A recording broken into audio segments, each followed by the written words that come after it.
Hi, I'm Gail and welcome back to lowcarbrecipe.ideas.com. Today we're going to make a no sugar banana bread, or banana loaf I'd say more.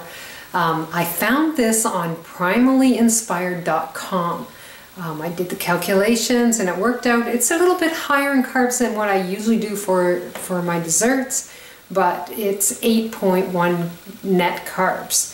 The amazing thing is you're making this banana loaf and it doesn't have any sugar in it. It just has its own natural sugar from the bananas. So let's get started. I'm going to show you how to make it. It's quite tasty. I was really impressed. So the first thing we need is really ripe bananas. Now I put my bananas, if you can see them, they are so ripe. I put them in the freezer because I just couldn't eat them at the time, and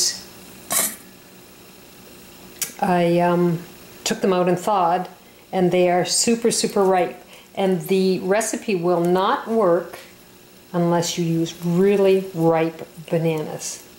So I don't even just cut off the end and squeeze it out, and I need 4 bananas.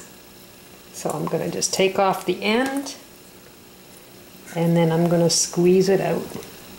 You can see it there. 2 more to go.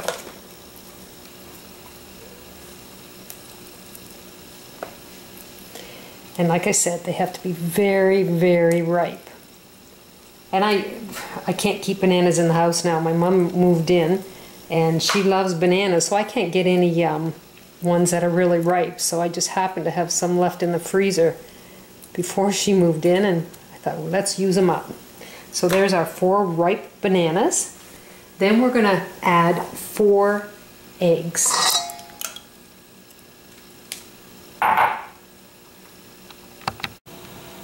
A 1/3 cup of melted butter. Kind of swish it around. I don't want anything to happen to my eggs.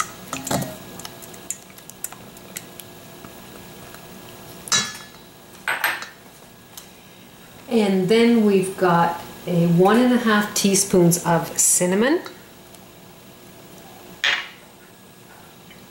1 teaspoon of baking soda,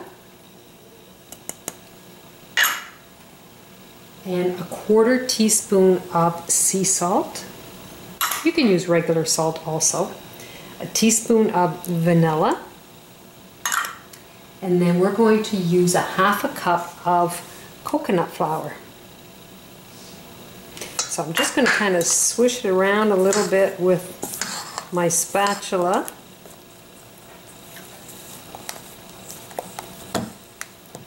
And then we're going to use a mixer. So we're just going to mix it all up.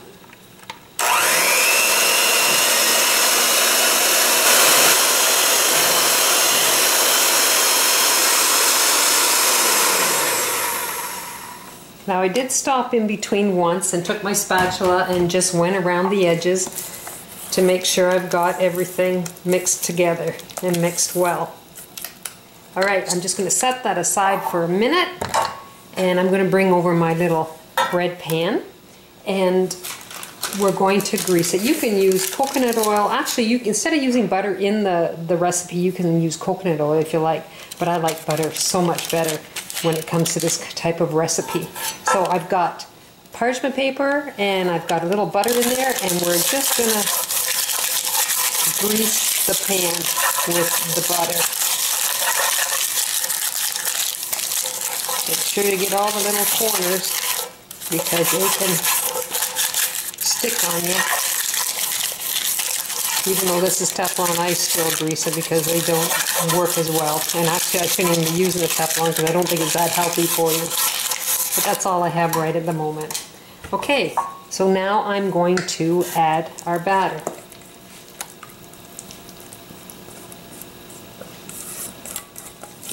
It smells really good, and the interesting thing is I didn't put any sugar in. And the reason we want really ripe bananas, almost to the point that they're rotten, is because it produces more sugar. And the carb count is higher on this loaf. It works out to be, if I get 10 slices out of here, it works out to be about 9.8 net carbs. So, I've got the oven on at 350. And we're going to put it in the oven between 45 and 60 minutes. And there's a big gap there, but you just have to kind of keep an eye and check. So I'll put it on at 45 minutes and then I'll check it and see if it needs any longer.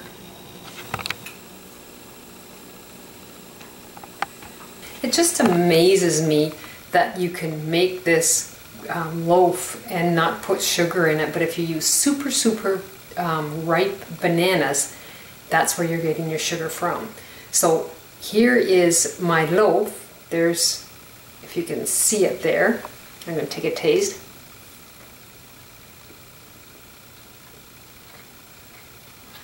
It's really nice. It's still sweet,